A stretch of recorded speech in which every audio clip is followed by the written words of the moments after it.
Coming to you from City Arena Santa Mesa as we continue Season 2 of the CXBL Inter PLDT Basketball League.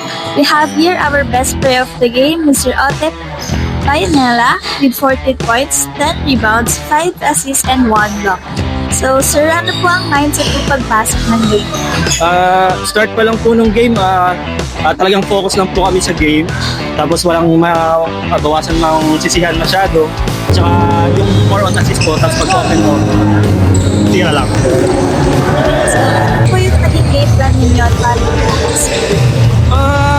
Game plan parang yung team namin parang natural na yung movement niya eh. Parang alam na ng bawat isa kung saan sila pwesto.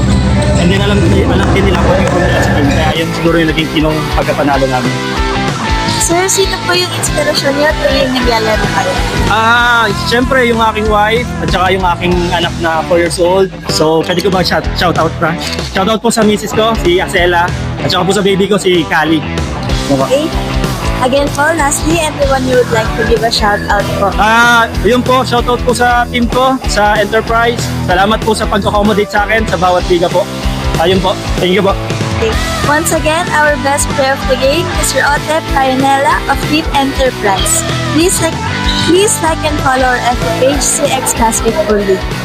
Thank you po. Thank you po.